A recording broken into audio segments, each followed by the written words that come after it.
Seismic design of post-tensioned floors. This presentation covers specifically the design of floor slabs that are reinforced with post-tensioning. Before going into details, I like to make the comment that in a number of countries, the building code specifically mentions that post-tensioning cannot be used in high seismic regions. Totally different from what is the common practice in the US. Anyway, the argument behind it is coming in the following presentations, following slides. I have broken this topic into 3 presentations. Part 1, which is this, talks about construction of buildings using post-tensioning in high seismic regions. Why post-tensioning is used in high seismic regions? What has been the performance of such structures in the past? What are the applicable codes? What are the risk classifications?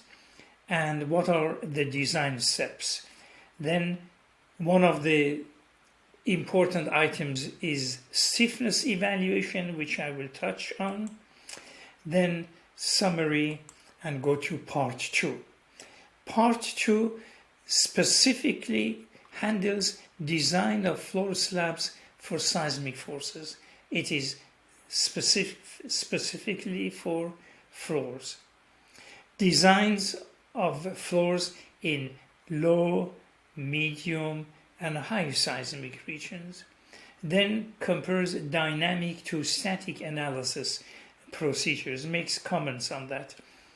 And the design of floor slabs in high seismic, that is what we discussed earlier, is part of part 2. And also design in low seismic regions. Part 3 is specifically the action of the floor in distributing the seismic force, diaphragm action. The objective is to describe the participation of design of floor systems, participation and design of floor systems in building structures under seismic forces. It assumes, I assume, that you know how to determine the seismic risk of the building you are going to design. And you know how to calculate the base shear. You have a software, or you know how to distribute the base shear over the height of the building. And you have a frame analysis program that can determine the force demand on each of the members that are intended to resist the seismic forces. These are assumed. Hence, no reference is made to the above. Focus remains on the role of the floor system in resisting the seismic forces. Why post-tensioning is preferred? By the way, before we go further, let me draw your attention to this figure on the right. It's a building under construction in San Francisco, the highest seismic zone region that we know of. I'd like you to observe that some of the columns are different in size than the others. This is thin, this is thick. Here, this member is thick, but this member is not present. This is just a slab.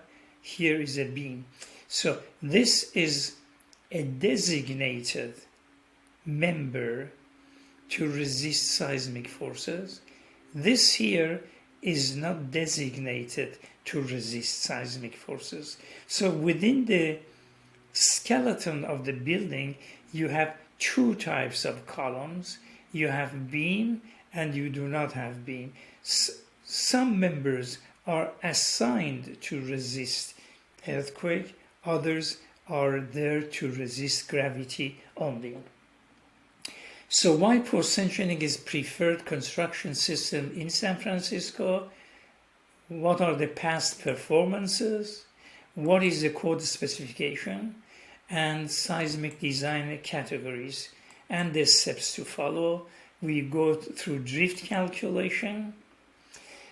The seismic risk is categorized in being high, moderate, or low. Depending on which of these categories the structure falls, the requirements are somewhat different. Now, these classifications are also given designations A, B, C, D, E, F, and so on. D, E, F is the high seismic. Now, first I go through some examples in San Francisco, structures built in San Francisco, the highest seismic zone we have in the US, or we know of, as far as earthquake design is concerned. Both these buildings in San Francisco are using unbonded tendons and flat slab construction. Flat slab, unbonded tendons. These are also built in San Francisco, under construction, already construction. Both of them use unbonded tendons, flat slab construction. Built in San Francisco on the left, built in San Francisco on the right, high-rise, using unbonded tendons in the highest seismic zone that we know. Unbonded tendons in flat slab construction. You don't have to have high rises. Post-tension slabs in California, slabs are not limited to high-rise buildings. The one on the right is medium rise. In fact, the bulk of the application of post-tensioning is in common medium or low-rise buildings, many more low-rise buildings than high-rise. But I showed the high-rise to demonstrate that there is nothing against using post-tensioning in high-rise buildings. This is an example of a low-rise building near San Francisco. Now why? Why post-tensioning and flat construction is the choice? Seismic force depends on the weight of the building. PT floors are typically 1/3 lighter than the alternative RC floors. Weight of the building can be reduced to 1/2 if lightweight concrete is used. Here is the typical formula that says the base shear is related to the weight. This is a coefficient. So if the weight is reduced, you have less seismic force. So that is the first great advantage. Reduced slab weight leads to lighter columns and walls, in addition to seismic force. Thinner slabs and elimination of beams leads to shorter buildings, hence smaller overturning moment, as well as reduction of cost in building cladding. Precompression in slabs from post-tensioning improves the diaphragm action of the floors. Now, let us look at the performance in the past earthquakes. The text on the right is something which I took from the analysis of the Northridge earthquake of damages to the buildings. The gist of it is the the consensus of the engineering community was that the majority of the engineered structures performed well, adding confidence and credibility to the current engineering knowledge and design procedure. In other words, the consensus is that we have a lot of information on how the structures behave and how to design them based on observation of the damage to the buildings. Currently, many of high-rise buildings in San Francisco, one of the highest seismic regions in the US, are designed and being built using flat slab post-tensioned buildings. This is another example image on the right using post-tensioning, structures reinforced with post-tensioning, bonded systems. The ones are used in San Francisco are essentially unbonded, but the ones used in bonded systems perform similarly to conventionally reinforced floors with improved diaphragm action. So there isn't much difference in design. They are treated as if they are conventionally reinforced, but they have the benefit of pre-compression as diaphragm action. The focus of observation has been on performance of buildings reinforced with unbonded tendons, such as the example which I am showing on the right. These are observations from the last major earthquake we had. Our business firm was charged by PTI to go and survey the buildings, observe the damage or response of the building and document them. And this is some of the images that we observed and documented. Here is the slab is totally shattered. View of damaged slab showing the anchorage assembly in crushed concrete. That is in Northridge earthquake, but the anchorage has retained the force. The assembly was highly stressed, but it retained the integrity of the force. An acceptance requirement of an anchorage assembly that we see here is to withstand tests of 1/2 million cycles of force reversal equal to 50% of anchorage capacity. It is typically under service condition, it is subject to much less than 50%, but that is the test to qualify. This is another example, crushed.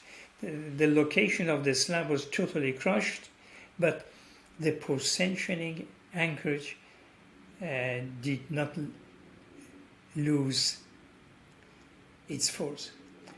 We did not observe a single scenario where the anchorage had lost its integrity of, I want to emphasize, cast in place floor slabs. There have been precast examples where the situation was somewhat different.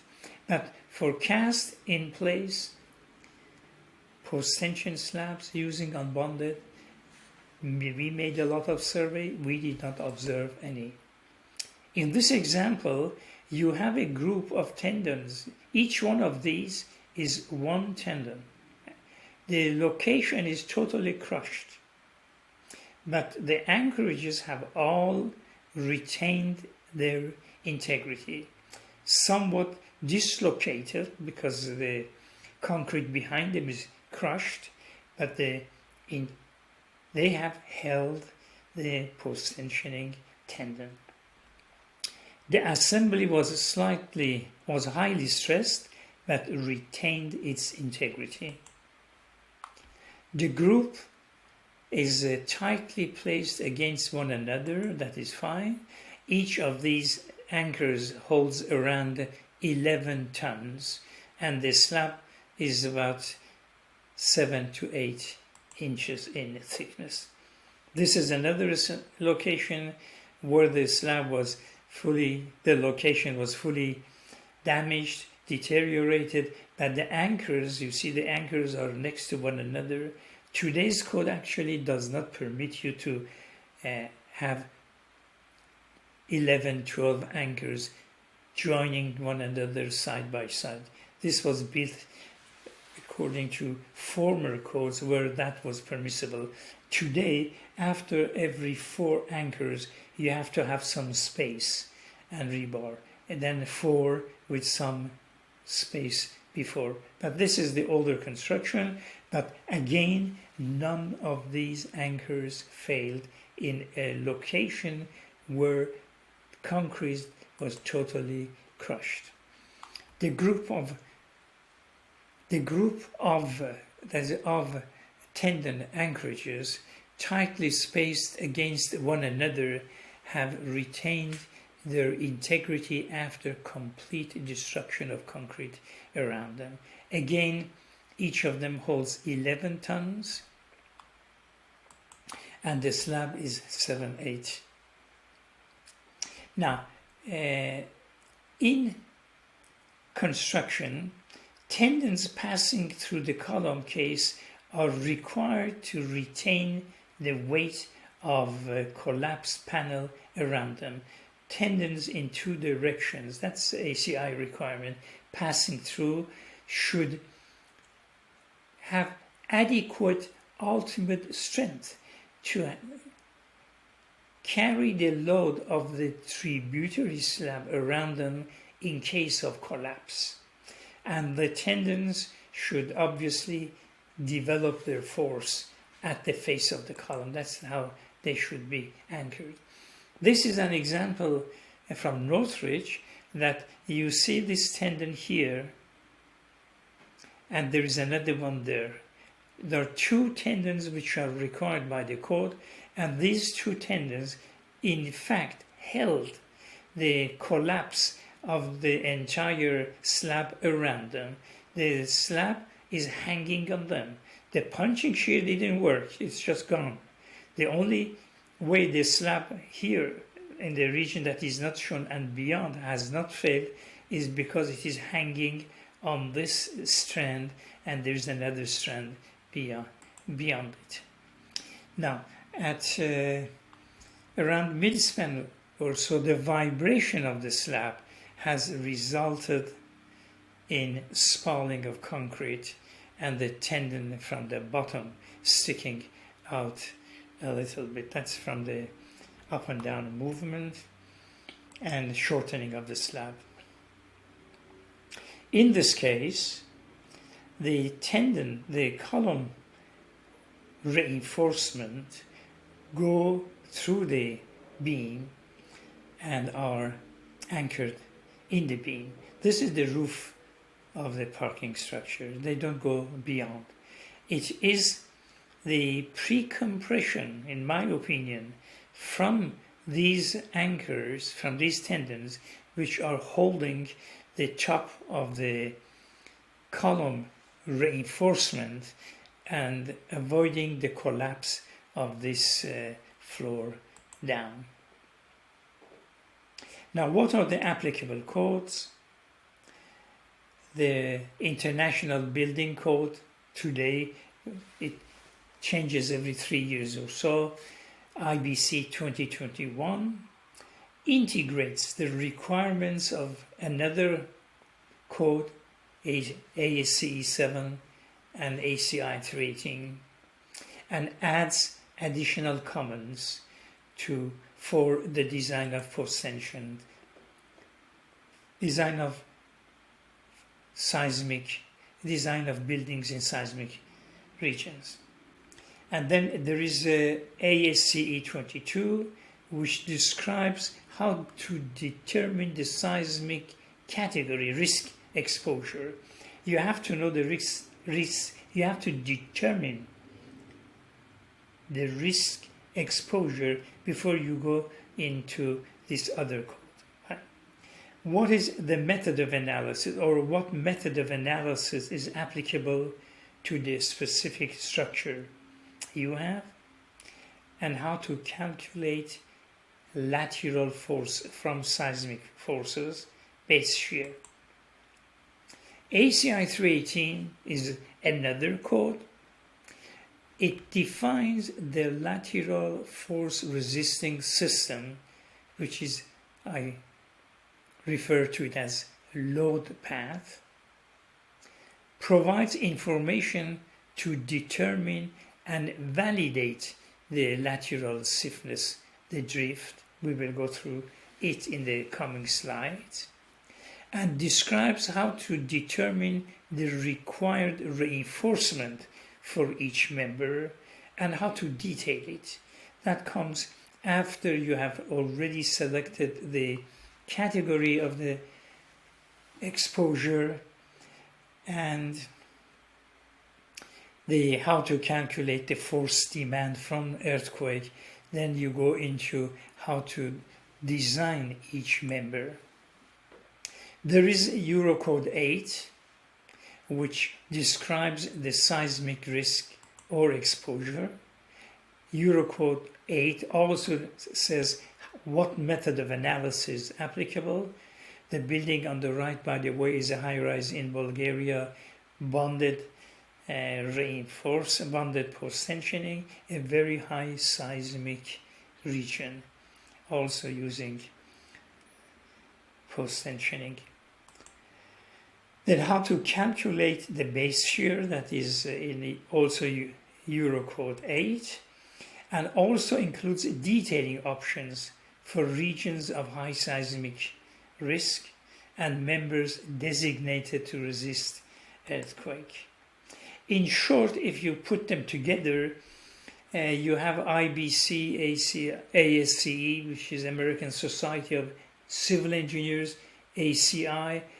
These lump together and break the seismic exposure A, B, C, D, and E, which could be viewed as low seismic risk, moderate seismic risk, and high seismic risk. And depending on which category you are, you will design it somewhat differently. European code has a similar categorization, defined as low seismicity, very low seismicity, and seismically active. UBC is no longer used in the US, but interestingly enough, it is still used in some parts of the world. And then you have these zone classifications.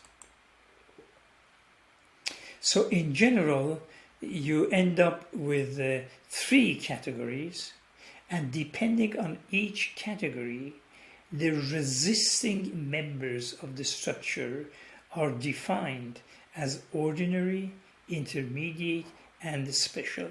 So to resist the force demand in each, you need to go to one of these categories, and I will define these shortly. Now, the response is considered to vary between elastic response for very low seismic. By elastic response, I mean the force displacement will be along this straight line, to moderate response, which accounts for some yielding, local yielding, to high risk, which includes the local yielding, and obviously increased deformation when compared to this elastic response. Depending on the risk level, the post-elastic response results in reduction of force. If you go along here, the force is reduced to this level, but the elastic response has the force and relationship and the deflection along this. So depending on the risk level, the post-elastic response results in reduction of force otherwise arrived from linear elastic.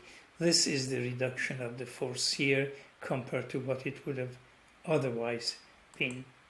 Now the reduction in force is implemented through a reduction factor, R. R can be as high as 4 to 5. Post-elastic response, this is obviously post-elastic here, results in increased deformation. The deformation is obviously more than the elastic response. So there will be a deformation magnification, CD, which can be as high as 4 and 5. There is a magnification in deformation and a reduction in force. So you have to determine the seismic design risk for low, medium, and high. You have to determine which of the three is applicable to the structure you deal with. Step number 2, in steps, you have to designate seismic force resisting system. You have to identify which part of the structure are resisting the seismic forces.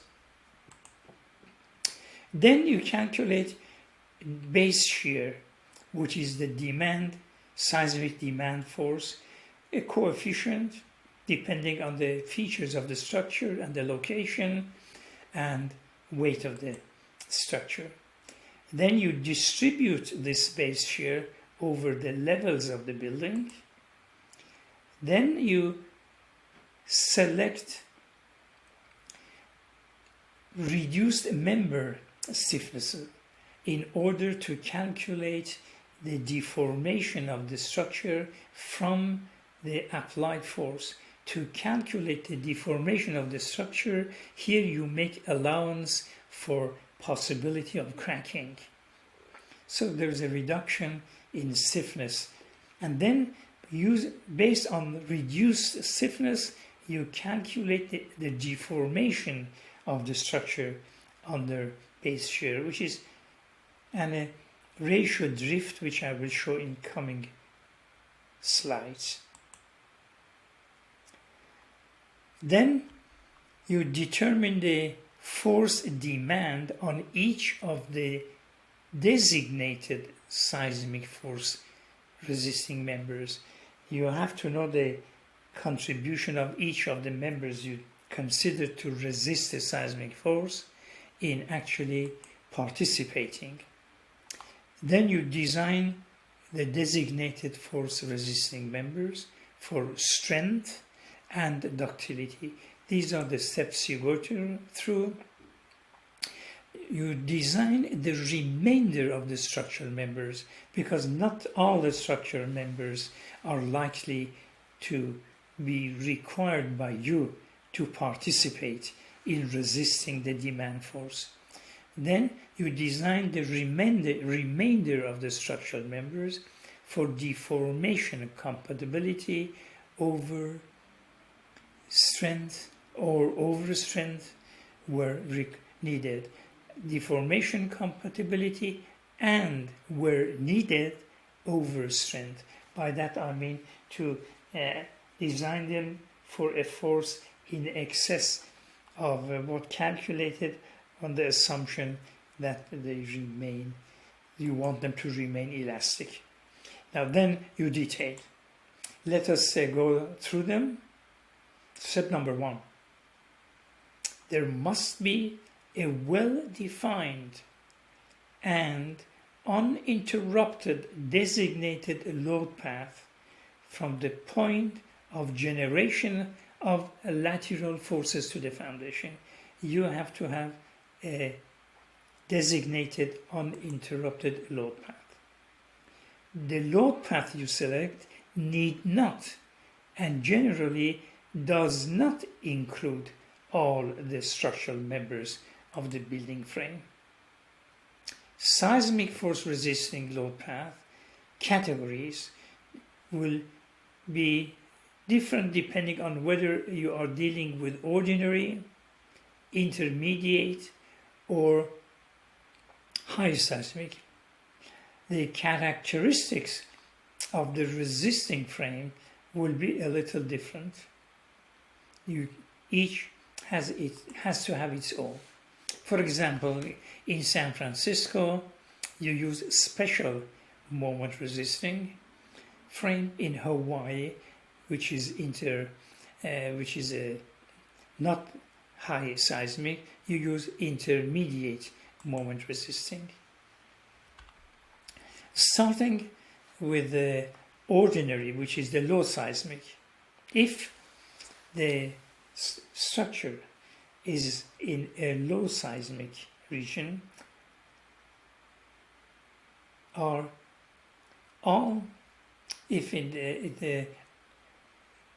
the structures are intended to resist the load in elastic regime with acceptable damage from design earthquake.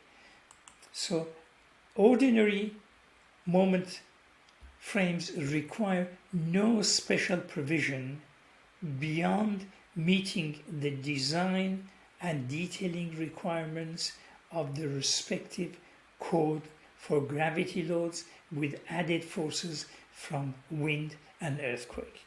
So you use whatever you have for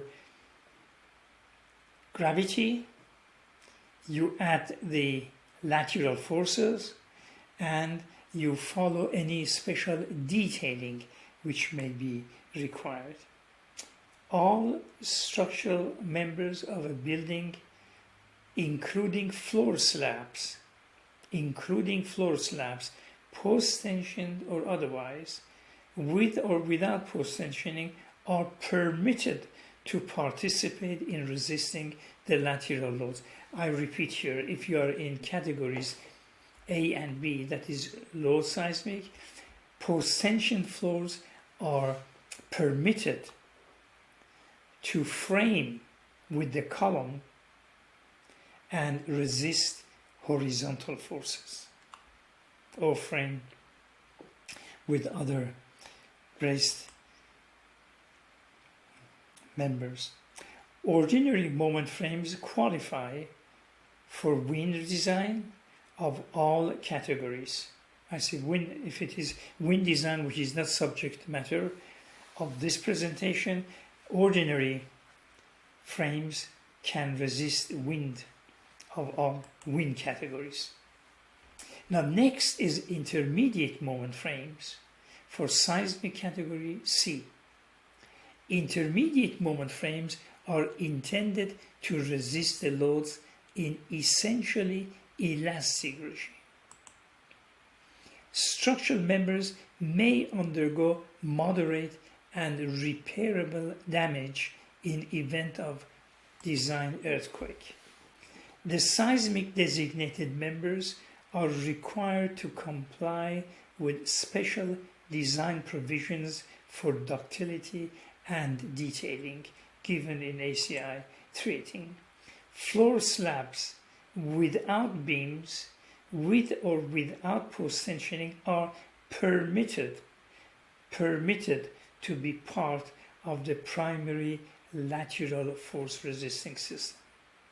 In design category C, floor slabs that are post-tension are permitted to be part of the lateral force resisting of the frame, are permitted to interact with columns and take moments.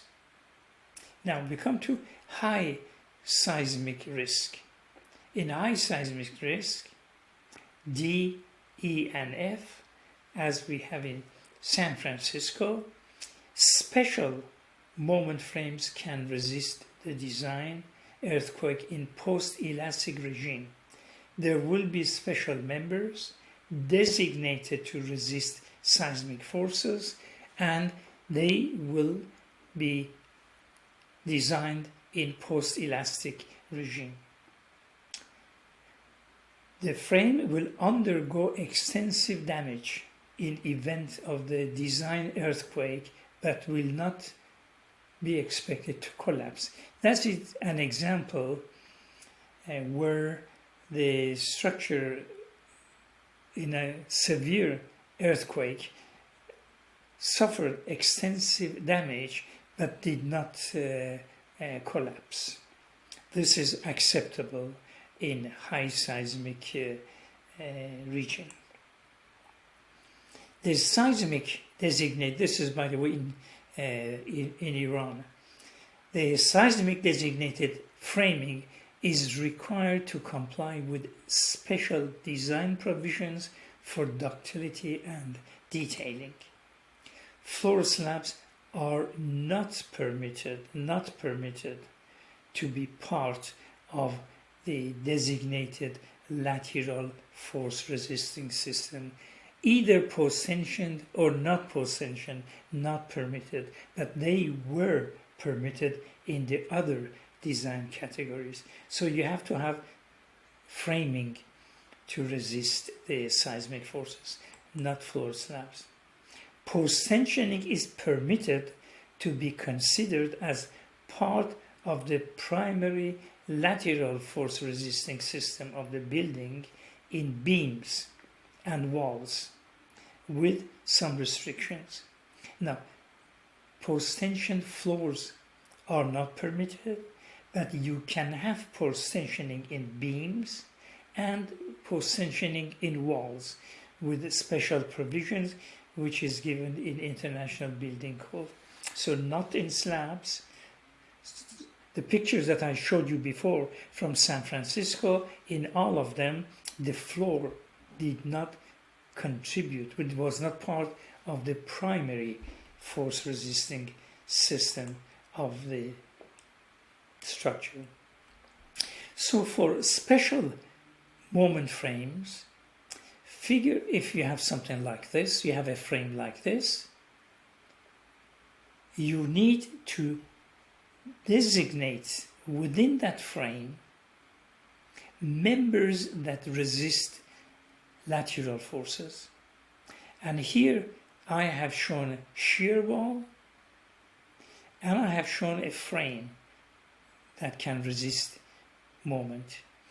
Between the slab and the frame and the wall, I have put a hinge here. There's a hinge here. So the slab can take in-plane forces, act as a membrane, but cannot transfer moment and shear from here to here. Between the column and the slab, observe I have put a hinge here. So the connection is not for design for moment transfer, although it is possible. I will describe this a little bit more. But in short, at this time, I like to say there is special consideration between the column and slab connection. Slab is just a membrane. The connections of the designated load path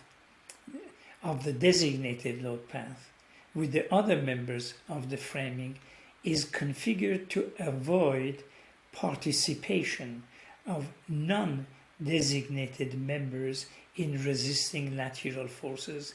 So this image is configured so that if you have horizontal force, the bending and shear will be taken either by this or by this framing, not by the remainder.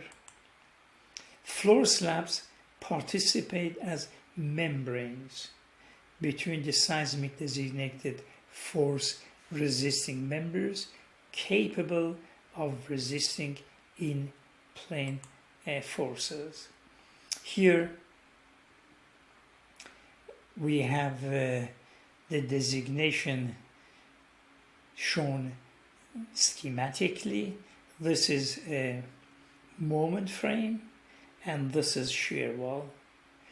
On the diagram to the right, I'd like you to observe this is a gravity column, thin, gravity column, thin. This is a column which is part of the seismic frame, like this column here. So the beam here is something like here. So you have this frame and this frame on the back to resist seismic forces. The remainder are configured and designed to resist only gravity loads. Members designated to resist seismic forces are clearly identifiable from those intended to resist only the gravity forces. Now this is another example. Observe the identifiable designated lateral force resisting frames on the exposed two faces of the structure. This is lateral resisting member frame. This is lateral resisting. The remainder here are for gravity. This also in the background is a lateral resisting frame which comes down to the foundation. A third seismic designated single span moment frame, this is here,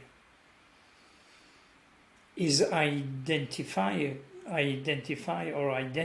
extending out between the two wings extending to the foundation. Note that the gravity columns are noticeably thinner. This is much thinner than this, than the seismic designated columns at ground level. Now this is another example, multi-story building frame under construction. Again, this is seismic column. This is a seismic frame. This is not designated to be resisting seismic forces, and this is typically post-tensioned flat slab construction in San Francisco. The designated seismic resisting moment frame is identifiable on the top left and the top left. This is identifiable. At lower levels, the progression of facade conceals the frame. Now this is concealed here by the facade. The floors are flat slab construction using unbonded tendons. Again, another example here for high seismic region. Again, you have seismic member, non-seismic member. These are all seismic members, non-seismic members. Floor slab is flat. No beams connect the non-seismic columns to seismic frames. Why do I emphasize this? Because in some countries the building code requires that if you use a slab between a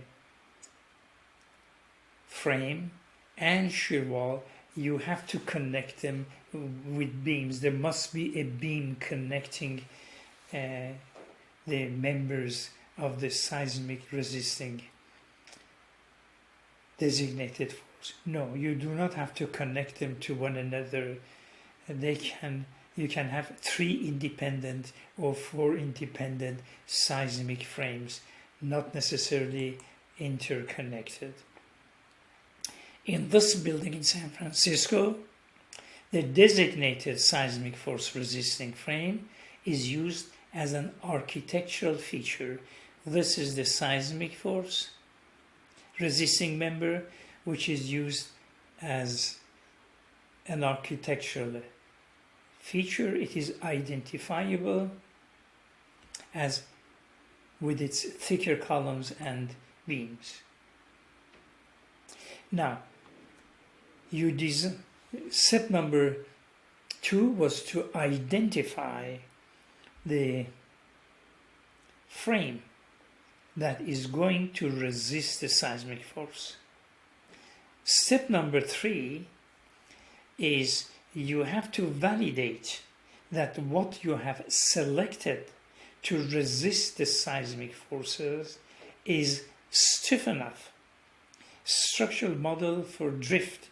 To do that, you calculate the deformation of the frame you have selected under seismic load and see whether the deformation is acceptable. Now, you need a structural model for drift calculation. Drift is giving you the deformation to validate the lateral stiffness of the designated force resisting framing. In this model, I like to emphasize all members of the structure participate with reduced stiffness if necessary. Remember, in resisting the seismic force, you have only selected members designated. But when it comes to deformation, the members which were not included in resisting the seismic forces contribute in the side sway of the building. They resist. So all the members participate. Structural model to determine the actions of the strength design of the designate for resisting system. The entire system resisted by the designate. Now what is this? The entire system seismic force resisted by the designated. Good. The seismic force, that's what I just said. The seismic force is resisted by the designated members. Non-seismic members receiving lateral load to be designed with over. Okay, that is another thing.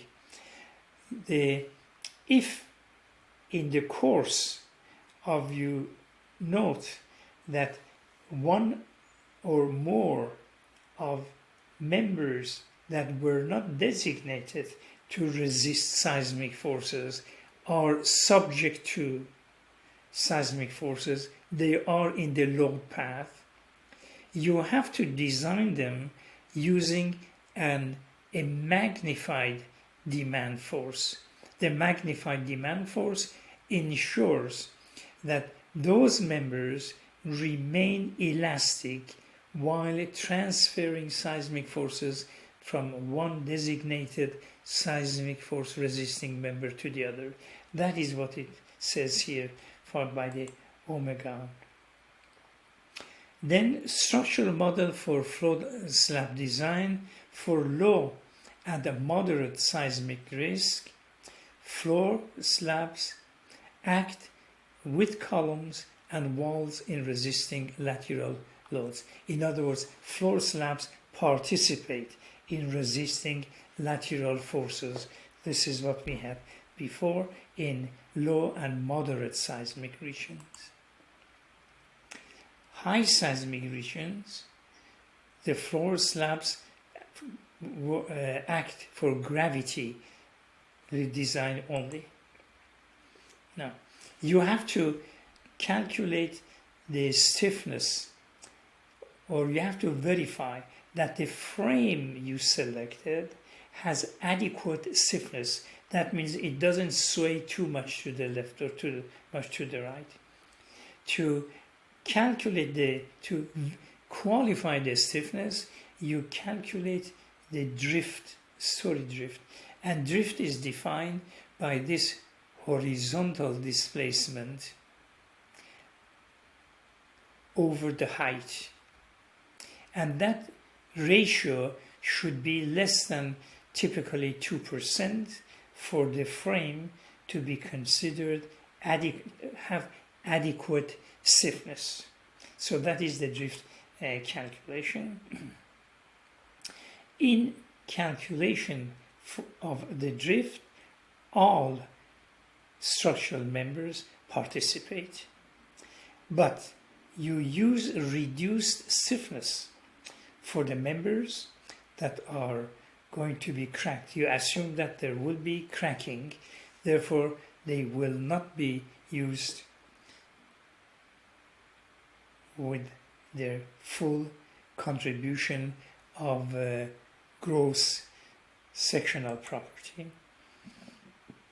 The load combination is something like this. It is the earthquake which is here governing, but you can put this is the factors which relate to common occupancy. So in allowing for the drift, in calculating the drift and allowing for the reduction in stiffness, the following options are available from ACI rating. The simplest is, in option 1, use 50% of stiffness of the members and gross cross-sectional area. In effect, you assume that the cracking reduces the stiffness of all members by 50%. That is simplest option, and it works in many cases. Option number 2, if you want to be more accurate, assume for columns to be 70% effective, 70% of gross moment of inertia, moment of second area, walls also 70, and so on. Or option 3 ACI, use a rigorous analysis if you know better. This is often the case in ACI, which permits you to do other options if you can show that you know more accurate options and satisfy the building official. Now, in summary, I started with examples of construction in high seismic risks, why post-tensioning is used, what is the performance observation, applicable codes, seismic risk classification, went through design steps, stiffness adequacy through drift, and determination of forces for design of primary members. And then there will be part 2, which is independent. That is presentation number 25, which design of floors for earthquake. Part 2 specifically deals with post-tension floors. And then there is part 3, which is diaphragm action. Good, thank you for listening. The material presented to you was extracted primarily from this reference. Thank you.